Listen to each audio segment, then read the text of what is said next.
MBH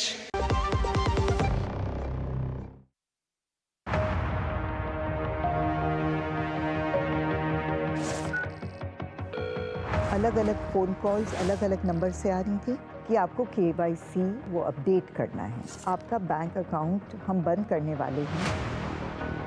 कोई भी credit करने के लिए या इंक्वायरी करने के लिए बैंक कभी भी आपसे OTP नहीं मांगता है।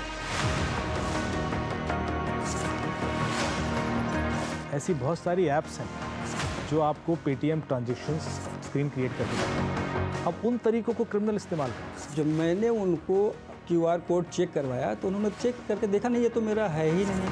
ये जो स्क्रीन का खेल है, फर्जी स्क्रीन दिखाकर कहेगा कि साहब मैं ना एक काम करता हूँ, मुझे कैश चाहिए कुछ अंदर। टेक्नोलॉजी इतनी फास्ट है, मेरा M-PIN डेबिट कार्ड के डिटेल्स पासवर्ड सब चेंज किए गए।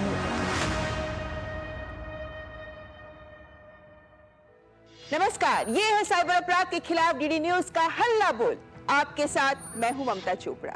यूं तो साइबर फ्रॉड के लिए साइबर अपराधियों के द्वारा कई तरीके अपनाए जा रहे हैं, लेकिन इन्हीं में से एक है जिसमें APK या EXE फाइल भेजकर आपके साथ धोखाधड़ी की जा रही है और इसे भी अलग अलग तरीकों से किया जा रहा है। आज के इस कार्यक्रम में भी हम आपको इसी से जुड़े साइबर अपराध को लेकर सावधान करेंगे और ये है KYC स्कैम।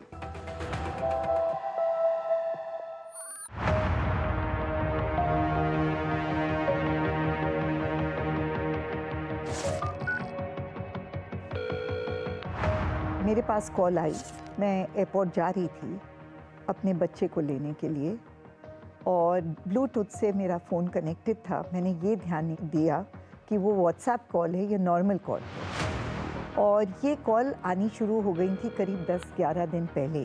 अलग अलग फ़ोन कॉल्स अलग अलग नंबर से आ रही थी कि आपको KYC वो अपडेट करना है, आपका बैंक अकाउंट हम बंद करने वाले हैं, क्योंकि ये वाला जो KYC है ये आपको ऑनलाइन ही करना है और मैंने आपको फॉर्म दिया है। मैंने सिर्फ क्लिक किया, उनका सारा कंट्रोल मेरे मोबाइल का उनके पास चला गया और 20-25 मिनट के अंदर उन्होंने पूरा का पूरा मेरा FD जिसमें 20 लाख और इंटरेस्ट था वो इन्होंने लिक्विडेट करा। पहले ब्रेक करा और फ़ौरन का फ़ौरन RTGS करके अलग अलग अकाउंट्स में भेजा। कुछ ATM से भी गए हैं पैसे और एक ईमेल आया मेरे पास, ईमेल का अलर्ट आया। मैंने देखा मेरा FD जो है वो लिक्विडेट हो गया है।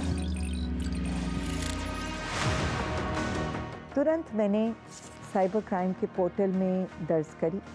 1930 में मैंने उसमें कांटेक्ट करा और बैंक से एक स्क्रीनशॉट मंगवाई थी जो UTBI नंबर, जो RTGS नंबर और जो ट्रांजैक्शन थे जिससे कि मेरे पास हैंडी रहे वो डिटेल्स, मैंने पहले पोर्टल पे चढ़ाई और फिर 1930 में मैंने वर्बली चढ़ाई।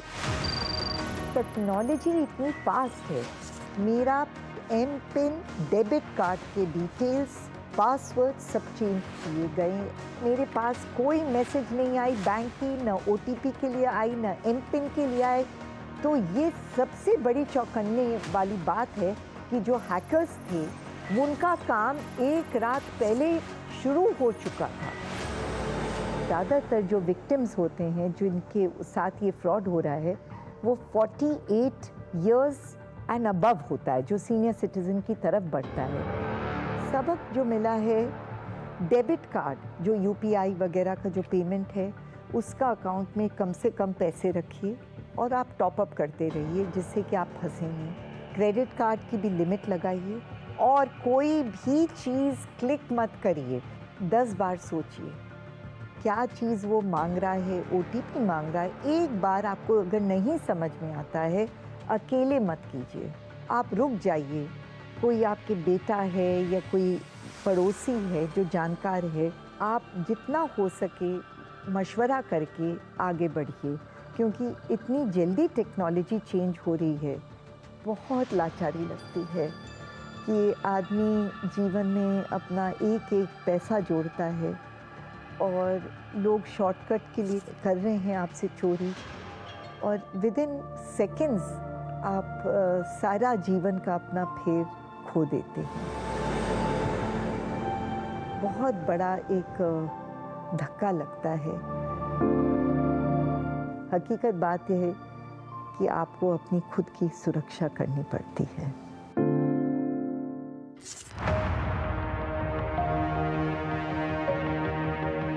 बैंक की तरफ से ये सपोर्ट किया जाता है कि सबसे पहले बैंक में जो अकाउंट होता है उनका, या क्रेडिट कार्ड है या डेबिट कार्ड है, हम लोग अकाउंट को भी या कार्ड को भी सबसे पहले तो फ्रीज कर देते हैं, ताकि फर्दर उसमें कोई लॉस ना हो सके।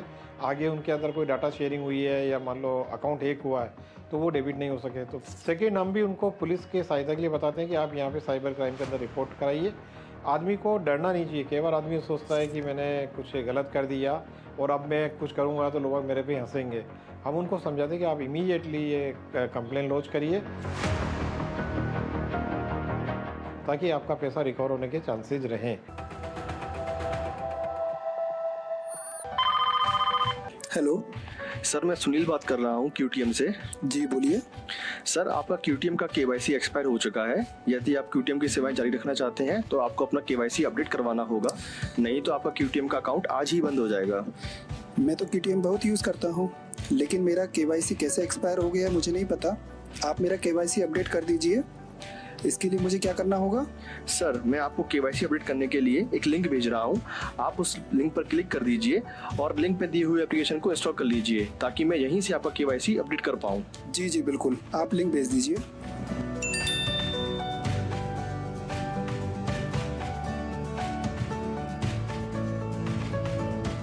हाँ सुनील जी, आपके द्वारा बताई गई एप्लीकेशन मैंने अपने फ़ोन में इंस्टॉल कर ली है।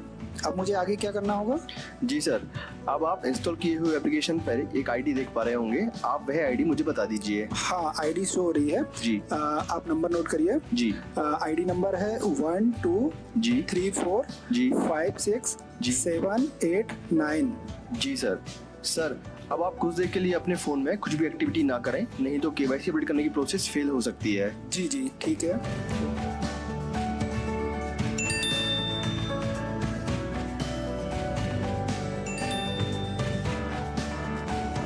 अरे ये क्या हो गया?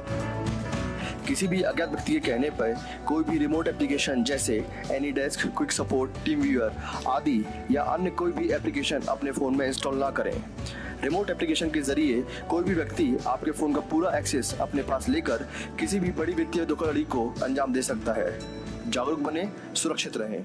हम में से बहुत से लोगों को ऐसी कॉल्स आ रही हैं, लेकिन जो लोग इनके कहने पे आकर लिंक को क्लिक कर देते हैं और ऐप भी डाउनलोड कर लेते हैं, वो फंस जाते हैं। मध्य प्रदेश पुलिस का ये वीडियो आपको सावधान कर रहा है, लेकिन यहाँ गौर करने वाली बात भी है। क्या फोन पर किसी और की मदद से केवाईसी अपडेट ना करें। यहाँ लिंक दिया गया है, किसी लिंक को क्लिक ना करें। जो ऐप डाउनलोड किया गया है वो किसी आधिकारिक वेबसाइट से नहीं, बल्कि एक थर्ड पार्टी ऐप था जो खतरनाक होते हैं। ऐसे ऐप्स को भी आप कतई डाउनलोड ना करें। और सबसे इंपॉर्टेंट बात, आपने इस कॉल को करने वाले पर विश्वास कर लिया कि वो जो कह रहा है सच ही होगा और आप फंस गए। इसीलिए मैं लगातार आपको इस कार्यक्रम में कहती हूं कि हर कॉल को संदेह से देखें। थोड़ी सी सुविधा के लिए आप अपना कितना कुछ दांव पर लगा देते हैं। सावधानी बहुत जरूरी है।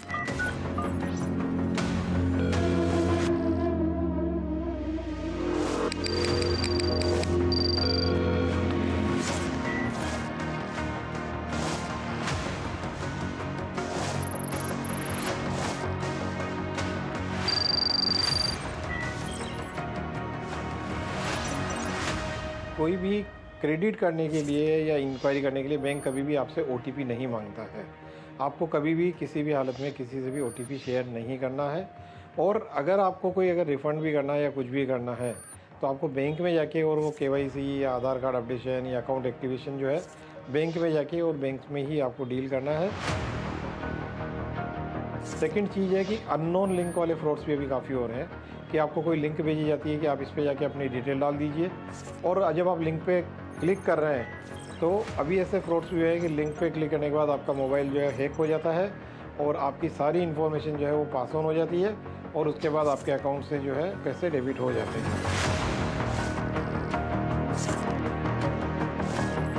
अननोन लिंक के ऊपर क्लिक नहीं करना है, OTP शेयर नहीं करना है। किसी भी अननोन व्यक्ति को बैंक वाले कभी भी आपका OTP नहीं पूछते हैं। बस एक क्लिक और आपका खाता खाली। और ये इसलिए कि इन लिंक्स में छिपी होती है APK फाइल, यानी एंड्रॉइड पैकेज किट। क्या है ये APK फाइल? दरअसल APK फाइल एक तरह का स्पाईवेयर है जो सिर्फ एंड्रॉइड ऑपरेटिंग सिस्टम पर ही काम करता है। APK फाइल में वायरस से लेकर मैलवेयर तक हो सकते हैं। इससे आपके फोन का कंट्रोल इन साइबर अपराधियों के पास आ जाता है और ये साइबर अपराधी अलग अलग कारण गिनाकर, बहाने बनाकर ये प्रयास करते हैं कि आपसे ये फाइल डाउनलोड करवा ले। वक्त बदलता है, तौर तरीके भी बदल जाते हैं। एक वक्त था जब शादी के कार्ड्स पर्सनली जाकर दिए जाते थे मिठाई के डब्बे के साथ, लेकिन अब तो डिजिटल हो गई है दुनिया, तो वेडिंग कार्ड्स भी डिजिटली भेज दिए जाते हैं। बस एक क्लिक और आपका इनविटेशन रिसीव्ड। लेकिन इन्हीं वेडिंग इनविटेशन कार्ड्स को अब हथियार बना रहे हैं ये साइबर अपराधी। आपके व्हाट्सएप पर ये अपराधी ऐसा डिजिटल कार्ड भेजते हैं जो APK फाइल के रूप में होते हैं, जिसे क्लिक करते ही आपके फोन में मैलवेयर इंस्टॉल हो जाता है। इससे ये अपराधी आपका पूरा डेटा चोरी करके आपके बैंक खातों को खाली कर सकते हैं। पर सिर्फ शादी के कार्ड से क्यों? PM किसान योजना, PM आवास योजना के नाम पर भी लोगों को फॉर्म्स भेजे जा रहे हैं। इसे डाउनलोड करते ही आपका मोबाइल फोन इन हैकर्स के नियंत्रण में चला जाता है। वैसे कई मामलों में देखा गया है कि हैकर्स अपने व्हाट्सएप को हैक करके भी हमारे कॉन्टैक्ट लिस्ट या ग्रुप में ही APK फाइल, शादी के कार्ड या PM आवास योजना के नाम से भेज देते हैं। अब लोग सोचते हैं कि परिचित के व्हाट्सएप नंबर से ही तो आई है ये APK फाइल, बस विश्वास करके इसे ओपन कर लेते हैं और फंस जाते हैं। इससे बचने के लिए आप अपने व्हाट्सएप अकाउंट में 2 स्टेप ऑथेंटिकेशन का प्रयोग जरूर करें। अगर कोई भी APK फाइल आए तो डाउनलोड ना करें। ये मैलवेयर एप्लीकेशन कई बार कुछ दिनों तक शांत रहकर आपके फोन में आपकी निजी जानकारी हैकर्स के क्लाउड पर भेजते रहते हैं और फिर एक अन्य एप्लीकेशन को इंस्टॉल कर देते हैं जिसका आइकन मोबाइल में दिखता ही नहीं। ये एप्लीकेशन मोबाइल को हैक करके कई पाबंदियां लगा देता है, जैसे आप आसानी से मोबाइल फोन को फॉर्मेट या रीसेट नहीं कर सकते, एप्लीकेशन को अनइंस्टॉल नहीं कर सकते, या आपके व्हाट्सएप को, बैंकिंग एप्स को भी हैक कर लेते हैं।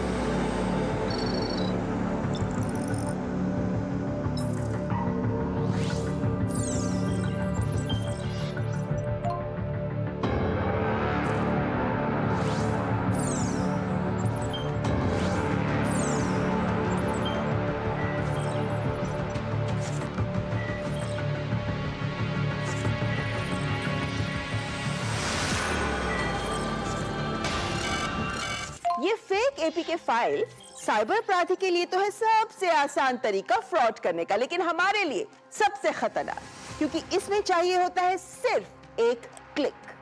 बैंक, फोन कंपनियां आदि लगातार आपको चेतावनी संदेश भी भेजती हैं कि APK फाइल को क्लिक ना करें। किस हद तक ये साइबर अपराधी आपको फंसाने की सोचते हैं, इसका अंदाजा इस बात से लगा सकते हैं कि साइबर ठगों ने मध्य प्रदेश पुलिस की ही APK तैयार की और व्हाट्सएप ग्रुप में शेयर कर इसे डाउनलोड करने की अपील भी कर डाली। साइबर पुलिस ने एडवाइजरी जारी करके स्पष्ट किया कि ये APK मध्य प्रदेश के पुलिस की नहीं है, इसे डाउनलोड ना करें। इंदौर पुलिस को भी शिकायतें मिली हैं कि टेलीग्राम ऐप पर फर्जी हाई बॉक्स के नाम से कई ग्रुप्स चलाए जा रहे हैं, जिनमें लोगों को जोड़ दिया जाता है और फिर लिंक या APK फाइल से सॉफ्टवेयर इंस्टॉल करवाते हुए किए जाते हैं इन्वेस्टमेंट स्कैम्स। अब होता क्या है, हैकर आपको लगातार ऐसे संदेश भेजते हैं डिलीवरी करियर इंफॉर्मेशन के साथ या वेडिंग या सेमिनार इनविटेशंस के साथ या फिर इनवॉइसेज या क्रेडिट कार्ड बिल्स आदि कि आप इन्हें क्लिक करें। अब आपके क्लिक करते ही आपको चेतावनी संदेश आता है कि ये फाइल आपके फोन के लिए हानिकारक हो सकती है। ऐप आपसे camera, SMS, location, contact list, storage आदि की परमिशंस भी मांगता है और फिर इंस्टॉल होने के बाद हैकर के पास आपकी सारी निजी जानकारी और आपके ई-कॉमर्स ऐप्स पर जो क्रेडिट या डेबिट कार्ड्स आपने सेव कर रखे हैं ना, ये तमाम जानकारी उनके हाथ में आ जाती है। यदि आपने क्लिक कर दिया तो फिर क्या कर सकते हैं आप? तुरंत एप्लीकेशन को अनइंस्टॉल करें। हालांकि इसके बाद भी जो डेटा अपराधी को मिल गया है आप उसका कुछ कर नहीं सकते, लेकिन अपना निजी डेटा, बैंकिंग सर्विस से जुड़े पासवर्ड्स आदि इन्हें जहां तक बदल सकते हैं बदल दें। कार्यक्रम में यहाँ पर वक्त तो चला है एक ब्रेक का, लेकिन ब्रेक के बाद हम बात करेंगे एक और ऐसे स्कैम की जिससे बहुत से लोग पीड़ित हैं, और वो है QR कोड स्कैम।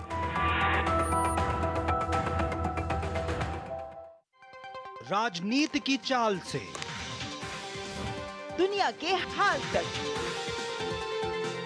खेल के मैदान से किसान के खलियान तक, दिन भर की हर छोटी बड़ी खबर को समेटे खबर के हर किरदार को दिखाते हैं हम। डीडी न्यूज का प्राइम टाइम शो देखिए न्यूज नाइट हर रात 8 बजे।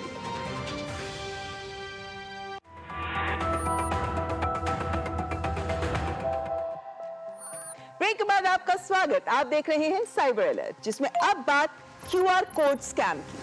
QR कोड यानी क्विक रिस्पॉन्स, यानी जल्दी रिस्पॉन्स करना, लेकिन ये जल्दी कई बार घातक भी हो सकती है।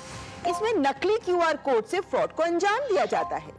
ऑनलाइन पेमेंट करनी हो या फिर किसी सर्विस को एक्सेस करना हो, आप तुरंत QR कोड को स्कैन करते हैं। लेकिन अगर किसी QR कोड को आप स्कैन करें और वो स्कैम यानी नकली निकले, तो एक कोड स्कैन करके आपके तमाम डेटा को कॉम्प्रोमाइज किया जा सकता है।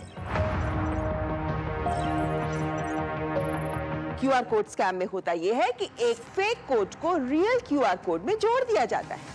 इसके बाद जब कोई QR कोड को स्कैन करता है तो ये आपको फर्जी वेबसाइट पर ले जाता है।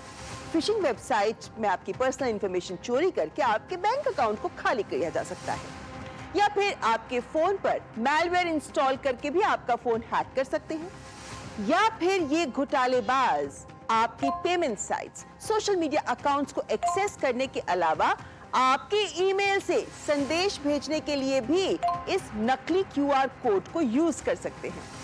आपने देखा होगा कि दुकानों पर कई सारे QR कोड्स होते हैं। स्कैमर्स इन्हीं के बीच फेक कोड्स भी चिपका देते हैं, या फिर असली पर ही नकली QR कोड लगा देते हैं, या फिर SMS, ईमेल से भी फिशिंग लिंक की जगह QR कोड्स भेज रहे हैं। जैसे कोई यूजर इन कोड्स को स्कैन करता है, फ्रॉड का शिकार हो जाता है। इसी तरह किसी भी UPI लेन देन के लिए भी QR कोड का प्रयोग किया जाता है, तो पहले हमेशा UPI पता और प्राप्तकर्ता के नाम की पुष्टि जरूर कर लें। इंटरनेट की दुनिया में भी सावधान और सतर्क रहें। ईमेल में QR कोड है तो इसे खतरनाक समझें। दुकान पर QR कोड स्कैन करते हुए जल्दबाजी ना करें, पहले ये देखें कि वो दुकानदार के ही नाम पर है ना।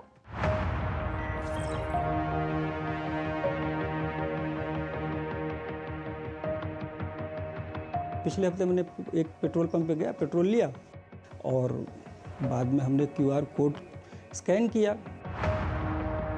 तो मैं पेट्रोल पंप पे अमूमन जब भी पेट्रोल भराता हूँ QR कोड से ही पेमेंट कर देता हूँ। तो मेरी एक आदत भी है कि एक बार मैं उसको वेरीफाई कर लेता हूँ दुकान वाले से। जब मैंने उनको QR कोड चेक करवाया तो उन्होंने चेक करके देखा नहीं, ये तो मेरा है ही नहीं। फिर मैंने उनको जब कहा तो उन्होंने और भी जो वहाँ पे QR कोड उनके लगे हुए थे तो सारे ही गलत लगे हुए थे। अब वो बेचारे बहुत ही परेशान हुए और उन्होंने सारा देखा कि गलत है, फिर सारे बदलवाया और उन्होंने थैंक यू भी बोला कि आपने देखा और आपकी वजह से बहुत सारा मेरा पैसा और भी गलत जाने से बच गया। तो मेरी तो यही सबसे रिक्वेस्ट है कि जब भी कोई QR पेमेंट करें तो उसको ज़रूर वेरीफाई करें, जिससे कि कोई गलत पेमेंट ना हो। जो ऑथराइज मेंबर होते हैं हमारे, उनसे आप जो नाम आ रहा है उस नाम को वेरीफाई कीजिए कि आपका नाम यही है ना, उसके बाद ही उस पर आप पेमेंट करें। कि ये चीटिंग जो पेट्रोल पंप के साथ हुई है अमूमन किसी के साथ भी हो सकती है, और अमूमन हम पेपर में और कहीं न कहीं पढ़ते ही रहते हैं बहुत सारे QR कोड स्कैम हो रहे हैं। उससे कृपया सावधान रहें और बचें।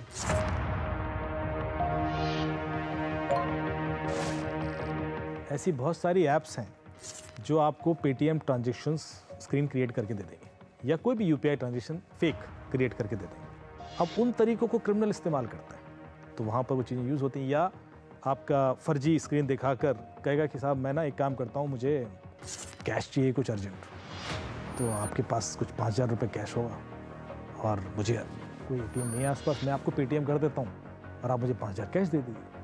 तो आप 5,000 दे दिया, उसने तुरंत, देखिए हो गया ना, थैंक यू सो मच। अब वो जो स्क्रीन थी वो फर्जी थी। तो ये जो स्क्रीन का खेल है, जो अभी एक सिस्टम आया, आपने ध्यान दिया होगा, जिसमें वो वॉइस आती है, जब ट्रांजेक्शन आता है ना तो उसमें आवाज़ आती है कि इतना पेमेंट प्राप्त हुआ, वो हिट ही इसलिए हुआ क्योंकि ये फ्रॉड बढ़ गए थे। छत्तीसगढ़ के बिलासपुर में एक दिव्यांग ने अपनी ट्राईसाइकिल बेचने के लिए OLX पर ऐड डाली। साइबर क्रिमिनल ने फोन पर सौदा तय कर एडवांस देने के लिए QR कोड का प्रयोग करते हुए दिव्यांग के खाते से 32,000 रुपए निकाल लिए। अनजान QR कोड को स्कैन ना करें। स्कैन करने के बाद पासवर्ड या लॉगिन किसी को ना दें। कई मामले विभिन्न प्रदेशों में भी सामने आ रहे हैं। आइजोल के एक पेट्रोल पंप के मैनेजर ने शिकायत दर्ज कराई। एक ठग ने पेट्रोल पंप पर ग्राहक के ट्रांजैक्शंस के लिए दिए हुए QR कोड के स्टिकर को बदलकर उसने अपना गूगल पे QR कोड प्रिंट कर फिलिंग स्टेशन पर दिए QR कोड के साथ बदल दिया।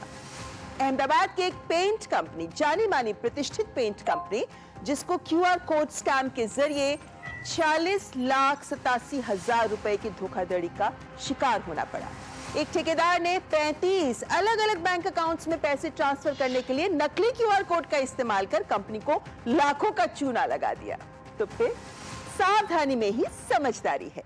QR कोड स्कैम से बचने के लिए कोड को स्कैन करने और पिन दर्ज करने से पहले जांच लें कि पेमेंट किस खाते में जा रही है। संदिग्ध QR कोड की पहचान गूगल लेंस से भी की जा सकती है। QR कोड अस्पष्ट हो तो उसे स्कैन ना करें। दुकानदार QR कोड प्रतिदिन चेक अवश्य कर लें। QR कोड दुकान के अंदर ही लगाएं और पेमेंट के समय ग्राहकों से नाम भी वेरीफाई कर लें। साइबर ठगी अगर हो जाए तो फिर क्या करना है पता है ना? 1930 पर तुरंत कॉल करें, अपनी शिकायत दर्ज करें और cybercrime.gov.in पोर्टल पर भी जरूर जाएं और यहाँ भी अपनी शिकायत दर्ज करें, वरना साइबर थाने में जाएं। ये तमाम एहतियात जरूरी है क्योंकि जब आप रिपोर्ट करते हैं कि आपके साथ कुछ गलत हुआ है तो उसके आधार पर पुलिस को भी सहायता मिलती है कि कैसे इन साइबर अपराधियों की सोच को, पैटर्न को पकड़ा जाए और कैसे फिर मामलों को हल किया जाए और आपको सुरक्षित रखा जाए। साइबर अपराध की दुनिया में कौन सी खबरें बटोर रही हैं सुर्खियां? आइए देखते हैं साइबर समाचार।